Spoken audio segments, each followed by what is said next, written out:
6 p.m. in Kolofata in the far north region of Cameroon. Same time right here in Akwa. Good evening, ladies and gentlemen. Thank you so much for joining me on this edition of the 6 p.m. primetime newscast on Equinoxe television. First, our major stories. 3 persons have died on the Simalen-Yaoundé highway in the nation's political capital, Yaoundé.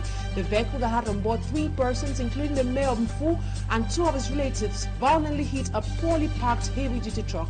Latest updates on this tragic incident will be revealed in the course of this newscast. And another fire incident recorded in the city of Bamenda, this time around at a Catholic church, which was burned to ashes. Christians of Catholic Church Tasen in Bamenda 3 subdivision have been stripped of their house of worship after fire consumed the entire church building on Sunday, November 24th. The incident occurred while Christians gathered at the Metropolitan Cathedral, Big Mancon, to celebrate the feast of Christ the King. Those are major stories. Stay with us for details and more.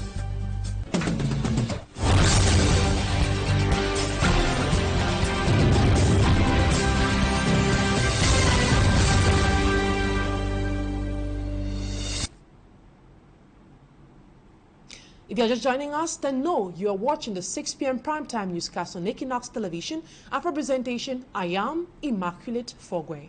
We begin with this unfortunate incident where the St. Luke's Mission Station was razed by fire over the weekend. The incident occurred while Christians had left the church to celebrate the feast of Christ the King. Our Northwest correspondent, Bostela, gives us latest updates as far as the inferno is concerned. A tragic fire struck the St. Luke's Catholic Church in Taseng, Bamenda 3 subdivision, consuming the entire church building. The incident of Sunday, November 24, 2024, unfolded while Christians were gathered at the Metropolitan Cathedral in Big Mancon, celebrating the feast of Christ the King. As at now, the cause of the fire remains unknown, but the destruction is immense. What once stood as a place of worship in Taseng is now reduced to ashes. Eyewitnesses say the fire started in the afternoon, but no one was around to intervene. By the time the firefighters arrived, it was too late.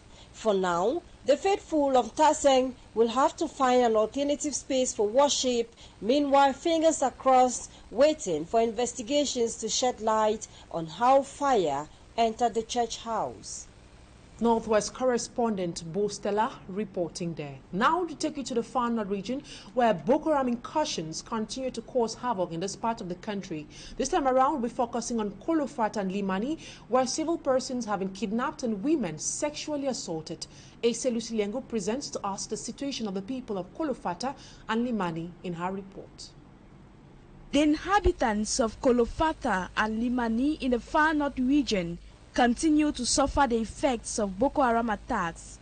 Incidents of rape and other forms of violence have increased, leaving the women in particular in a state of emotional distress. Women of Kolofata and Limani say going to the farm market to grind millet has become a dangerous endeavor as roads are frequently monitored or threatened by the armed group.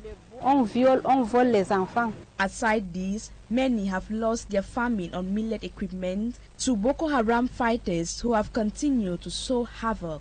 Jusqu'à présent, il y a quand même les incursions qui se déroulent. In a bid to assist the victims, representatives of the United Nations were in Kolofata to support them with tools that will ease farming activities in the area. Despite the presence of local vigilante committee groups, Boko Haram attacks have left the people of the far north region vulnerable. They are urging the government to reinforce security measures.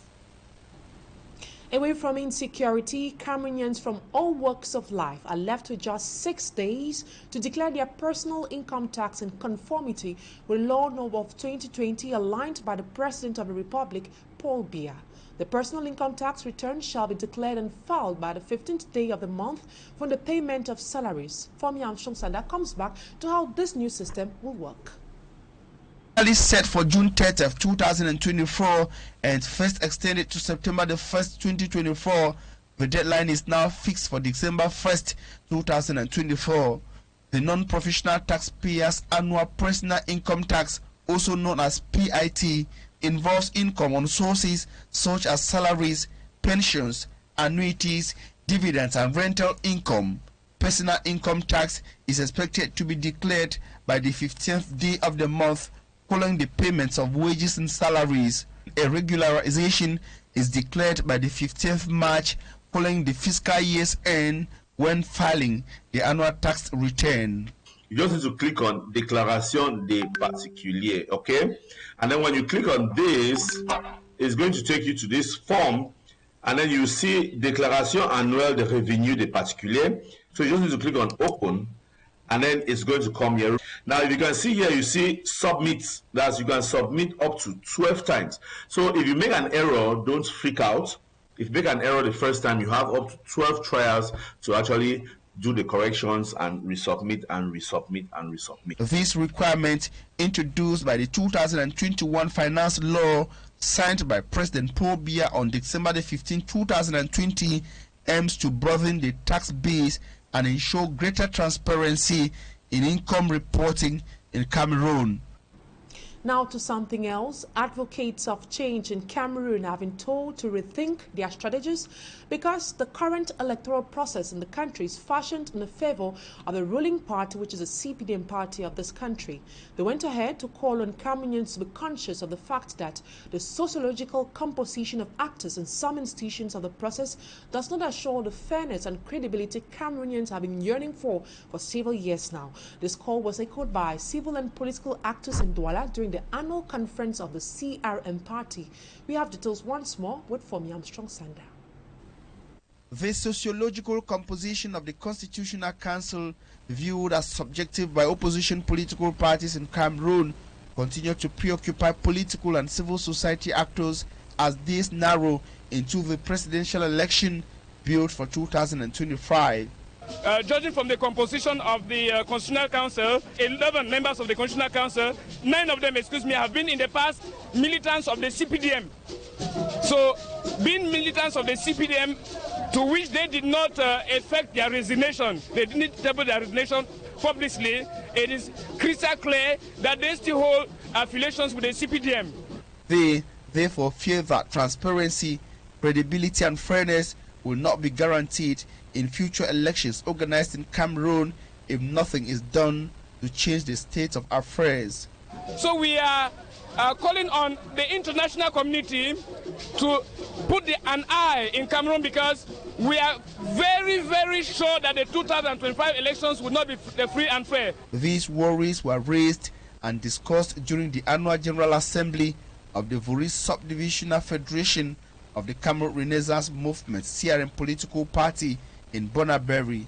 It has been put by our constitution that in every 3 months in our party CRM we need to come together and scrutinize all what has been going on in the past 3 months. You know, we have to put up the structures like the units, like the department, and even like the municipal. We put them to see what they have been doing. C'est pourquoi il est important pour les acteurs du changement. Schooling militants on strategic political engagement, the guest of the day, Dr. Aristide Mono, emphasized on the needs for the opposition to re-strategize, considering that the current system is fashioned in favor of the ruling party. He also drilled them on ways to detect and fight electoral fraud within an electoral system. Now we talk health. The military is striving to improve the health situation of the population of the littoral and southwest administrative regions, making up the 2nd military region. It is the purpose of a free consultation campaign ongoing at the Douala Military Hospital. Babla Jonathan has greater details. Military medical officers freely consulting visitors at the Douala Military Hospital Monday. They are being attended to within the framework of a month-long free health campaign organized by the 2nd military region.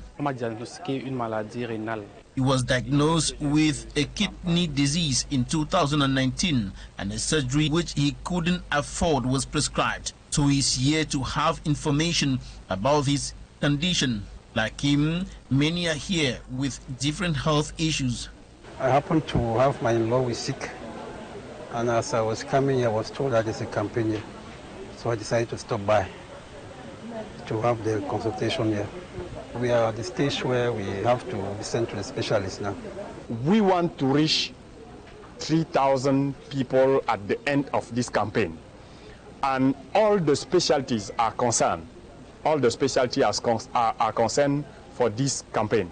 We think that it is important for us to bring the health to those populations who are suffering for this insecurity, particularly those coming from the southwest. The civil military action extends beyond consultation. It is totally free for the consultation, and it is 50% free for all exams that they can receive in this period. Inhabitants of the second military region covering the littoral and southwest administrative regions have till December 30 to benefit from the health campaign. Now out of Cameroon, 24 people have died after two boats capsized off the Madagascar coast in the Indian Ocean. And the Democratic Republic of Congo, at least 10 people have died and 3 others injured in a landslide that occurred in Nyambibwe, South Kivu province of the country. Our foreign page roundup with Sidi Chakutio.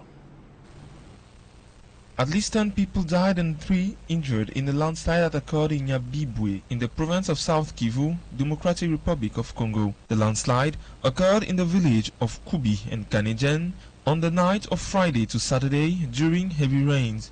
Witnesses say that the ground and houses built of beaten earth or wood did not withstand the pressure of the water currents coming from the Nyambibwe hills. Red Cross rescuers and young volunteers began searching to find the victims, helped by Congolese army vehicles. This tragedy occurs when the inhabitants of the Kahele territory still remember the floods that claimed the lives of more than 450 people and thousands of missing people in 2023 in villages of Bushushu and Nyamukubi. All access roads to the area have remained cut off. The administrator of Kalehe, Thomas Bankega, deplores this new tragedy. Elsewhere, authorities in Somalia have said at least 24 people have died after 2 boats carrying mostly Somali nationals capsized off the coast of Madagascar. A statement from Somalia's Ministry of Foreign Affairs said efforts were underway to ensure the safe return of the survivors. The 2 boats carried a total of 70 passengers. The vessels were discovered adrift off Madagascar's north coast on Saturday in the Indian Ocean. It is believed their engines had failed. A senior Somalian government official told the local media that survivors were rescued by fishermen. Sidi Chakutio reporting there. Now back to our national territory. We take this major story. 3 persons have died in a road accident on the Simalen-Yaoundé highway. The accident occurred in the early hours of today. The 3 victims are the deputy mayor of Mfu and 2 of his relatives. Innocent Aze explains to us the circumstances that led to their death. It is from these twisted private car that the bodies of the first deputy mayor of Mfu in the central region and 2 of his relatives were removed and taken to the morgue Sunday night. They rammed a brewery truck that was stationed on the expressway, precisely at Pongdemfu. According to reports, the driver of the brewery truck, who was entering Yaoundé Sunday night, had stopped on the dark expressway when he discovered that bottles of beer were falling from the truck, whose back had opened some meters away. Without his knowledge, he used light to signal the presence of the stationed truck since the highway was completely dark. Unfortunately, the Mfu first deputy mayor and the 2 other occupants of this speeding private car crashed behind the truck. None of them survived. The private car and truck have been parked at the Mayu Gendarmerie Control Post. Commander of the Gendarmerie Control Post stated that it is strictly prohibited for vehicles to be stationed on the expressway for whatever reason, qualifying such an act as a criminal offense. If a mechanical fault, it must be gotten rid of immediately. He furthered that the accident was also caused by the lack of lights on the expressway, since hoodlums vandalized the poles and stole the cables. Tura United has announced its ambition to keep the League One title. Quine Valentine made the declaration as his club lost in the Champions Trophy played over the weekend. The League One Championship will kickstart on December 7, 2024 in the Mongo Division, Lithra region of Cameroon. Smart Gable with a review of the weekend sports events. Goals from Zachary Atu Yeni and Patrick Victoire of Colombo of Jan Elobo, alongside a goal from Nathan Douala of Victoria United, enabled Colombo of Jan Elobo to grab a breeze as the 2023-2024 football season ended in Cameroon. Victoria United sends a cry of distress as coaches are lacking in the country. We have problem of coaches in Cameroon. We lack coaches of tactical football. I can say that 0 or 10 coaches. You can have 10 coaches when the market needs, especially first division, 16 coaches. He also believes that mystical powers also exist in football, and he says it is affecting him. A lot of black magic, let me say it, is happening. I have played 12 matches between Nido Farms and Centenary Stadium, and I've won 0. During the league last year, I won no game. So you can imagine this is pure black magic. But I'm going to face the fight. I'm going to win matches in that field. I've said, if it means to take my life, I will win matches in that field. Colombo of Jan Lobo, after winning the Champions Trophy, are automatically crowned best club of the season in Cameroon. Meanwhile, the draw for the Elite 1 and 2 Championship were made over the weekend in Douala. According to the draw, the opening encounter of the Elite 1 Championship comes up at the Municipal Stadium of Melon on the 7th of December 2024.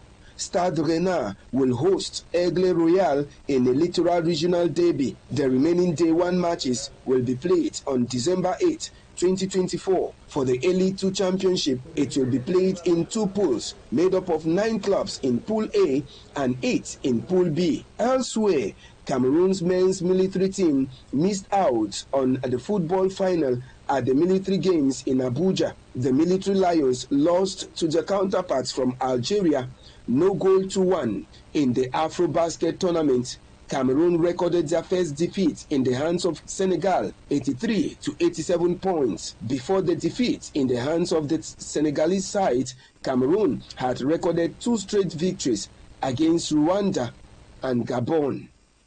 Sportsman Smart Gable, and in this first part of the news, Talking Point is up next.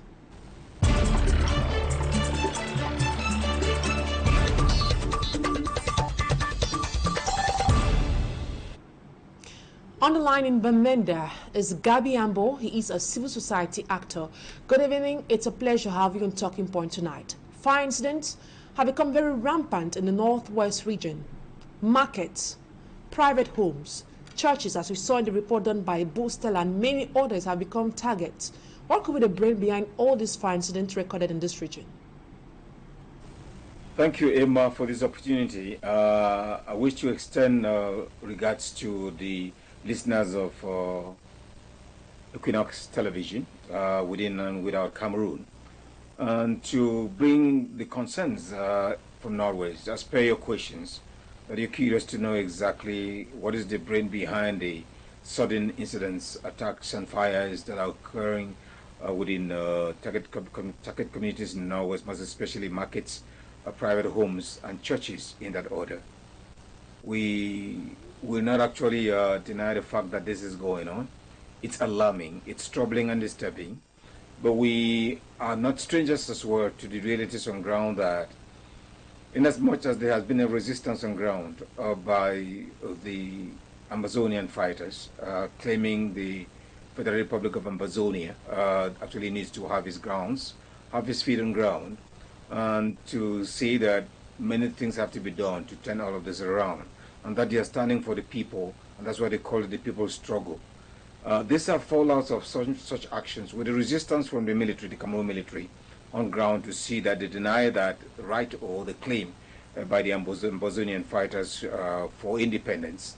When these two fight, the innocent people actually are allowed to bear the brunt. These incidences actually had reduced for quite some time, but of recent, the last few weeks, we realized that they had resurfaced, like the attacks on the taxis and a lot more other actions, and the burnings of the Vatican, and all more other actions that are happening on ground in churches and living cases and all of this that's coming up. We are still trying to decipher the real reason why such has to crop up, which to me definitely does not have any direct bearing with the Amazonian struggle. It doesn't have any direct bearing with resistance from the Cameroon military on ground. But we're still trying to decipher the origin and the cause of this. Is it that some people have exploited the ranks of the fighters on ground, not able to exploit it for themselves, and so they push for the fighters and turn things the way they do? And the military to get involved in all of this extortion and exploitation and getting money from people on the highway, the control points and all of those things, do not bother more to bring protection and safety to the people in that circumstance. These are questions that are asking. We're not drawing conclusions from them anymore. We think that in the coming days, in the coming weeks, we'll be able to find those answers together as a people who live the currency of the moment. Now, Gaby AMBO, you earlier mentioned that the burning of taxis have resurfaced in the region. 2 taxis were recently burned in Brasserie Junction, Bamenda 2 subdivision. How are these incidents affecting, let's say, taxi drivers and those living in the Northwest region as a whole? Of course, the taxi burnings had actually slowed down for quite a while. And for a few days back, when we had 2 taxis burned again around the Brasserie's area in Bamenda there, and not to go further to give you the depth of who own the taxis and all of those things, but we're saying precisely that we're naming and shaming. This is a very bad act. This is not a good act. It's not an act that's acceptable by anyone. If truly you are holding the guns for the people, rightly or wrongly, you should protect those people and not exploit them.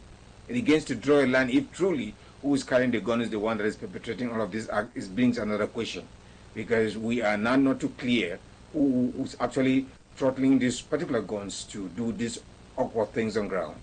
The general belief will be that, okay, those who pick guns on day one are the ones who are responsible. But is it true that they are the ones responsible, or is the Cameroon military responsible?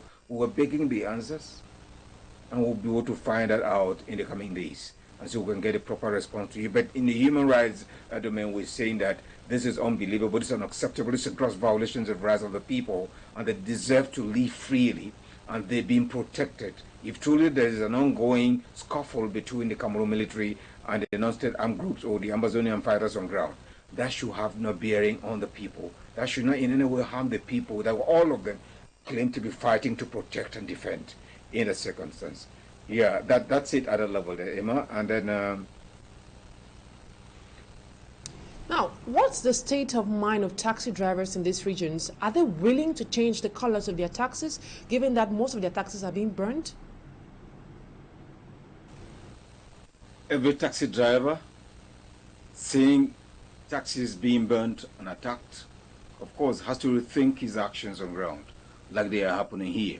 The quest for change of colors and all of that to meet certain colors on ground has sent many drivers panicking, and some have decided to change the colors of their vehicles, their taxis, to make it Clando-like, not necessarily using the taxi color anymore, to be free from both sides in that circumstance, while others have changed the routes through which they ply, most especially flying away from the hard hit areas in that others, like the Tarikun or the Chase Street, Brasserie's area, and so try to limit going there in that circumstance, and all other hidden areas in that circumstance. I think this is what they, as a result of fear because of the attacks and the killings. Given that killings, kidnappings and other atrocities continue in these regions, can one actually say the security forces of this nation have failed in their role of protecting civilians in the Northwest? Yeah, to say whether or not the security forces, the law enforcement officers have failed in their responsibility in protecting civilians, cognizant of the fact that there's the continuous ongoing of kidnappings, killings, ransom taking, and the various atrocities are being committed in the region in that circumstance. It will be actually a challenging one to place it squarely on the security forces because it's quite a hideous task in that circumstance. So to a greater part, yes, you may want to think they have failed in their responsibility because, first of all, the government take full responsibility in ensuring that there is an enabling environment for good action to go on ground, and most especially ensuring the protection of civilians, as civilian protection lies within the ambit of the government. And so the law enforcement officers are there representing government to ensure all of that. But when the terrain on ground becomes rough, it requires the government to change attitude and change behavior, change strategy on ground. If that's not done and done sufficiently, then it brings a challenge to the law enforcement officers, the security forces, who cannot sufficiently provide the protection that the civilians need. Since most of them fly in armored cars, the civilians can't have armored cars and all of those things. Those instructions definitely are there, which cannot actually be binding on ground because civilians are not protected and they actually are loose and let loose for any other attacks to come on them. So it's challenging, and I would think that they might be considered to have failed in their responsibility if stricter measures are not put in place and the necessary tools used to ensure that the civilians are protected effectively on ground are ordered. But let's begin to look at the real issues on ground and see how effective such applications are, and if their actions actually are geared towards protecting civilians, or they are there to extort or exploit money from the very civilians that they are definitely supposed to protect in that circumstance, given the ongoing protracted armed conflict that has bedeviled the region for 8 years and counting now.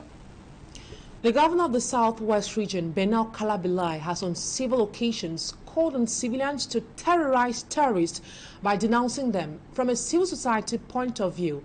Is there a possibility of doing so and still staying alive in this type of conflict region?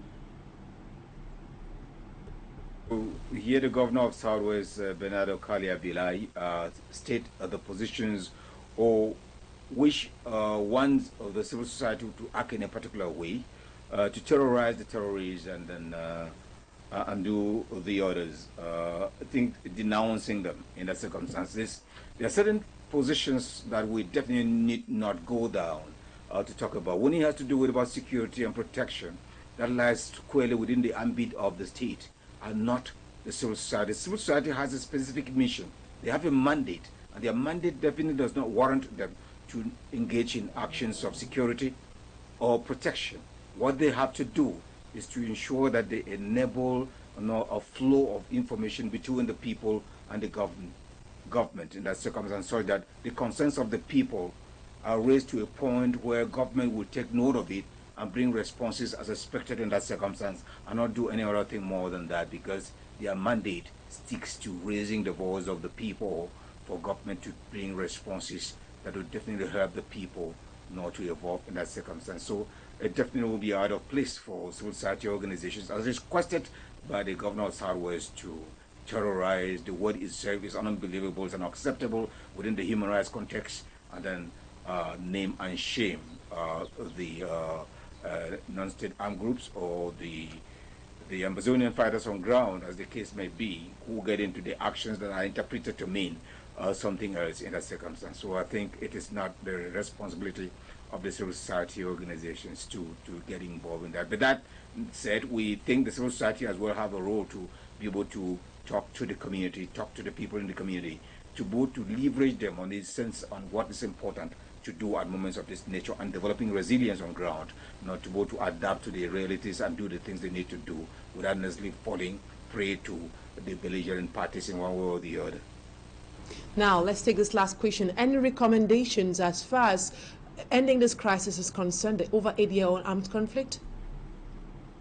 Looking at all of these acts, we may not necessarily disconnect the non-state armed groups completely, or the Amazonian fighters on ground in that circumstance, cognizant of the fact that some generals, Amazonian generals, if the case may be, have been killed of recent, and this actually normally must have provoked anger within their ranks, and so they might be considered to have been involved in some of these dastard acts.